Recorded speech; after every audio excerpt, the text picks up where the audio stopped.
اگر خاوند دن کو بیوی کی اتنی عزت کرنی شروع کر دے جتنا رات کو اسے پیار کرتا ہے تو کبھی بھی طلاق کی نوبت نہ آئے۔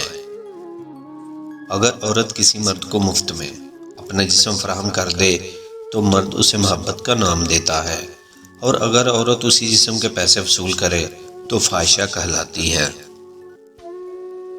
لاکھوں مردوں میں سے کوئی ایک مرد ایسا ہوتا ہے جو کسی عورت کے لیے حساس ہوتا ہے، اور بدقسمتی سے اسی ایک مرد سے عورت کبھی محبت نہیں کرتی اور لاپرواہ مرد کے تلوے چاڑنے کو بھی اپنے لیے عزت کی بات سمجھتی ہے۔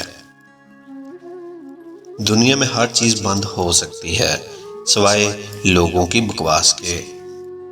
عورت توجہ مانگتی ہے اور مرد ذہنی سکون۔ جہاں بھی ان دونوں کو یہ دو چیزیں مل گئیں یہ دونوں وہیں کے ہو کر رہ جائیں گے۔ کسی بے قدر شخص سے کی جانے والی مخلص محبت آپ کو ساری زندگی کے لیے ذہنی مریض بنانے کو کافی ہوتی ہے۔ نمکین بات، 2 نمبر عورت تھی، 2 نمبر کردار تھا، مگر 1 نمبر مردوں کا کافی رش کیوں تھا وہاں؟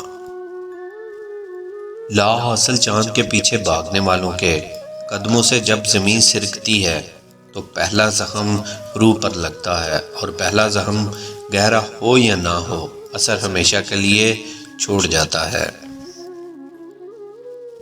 سب سے تکلیف دہ احساس پتہ ہے کیا ہوتا ہے؟ اپنی محبت کو کسی اور کے حصار میں دیکھنا۔ انسان خاتمہ تو برداشت کر لیتا ہے لیکن کمی نہیں۔ جب عورت مرد کے ساتھ ہوس کے لیے رشتے قائم کرتی ہے تو وہ 2 کام کرتی ہے، ایک پیسہ مانگتی ہے، 2 چیزیں مانگتی ہے، اور اگر نہ ملے تو ناراض ہو جاتی ہے۔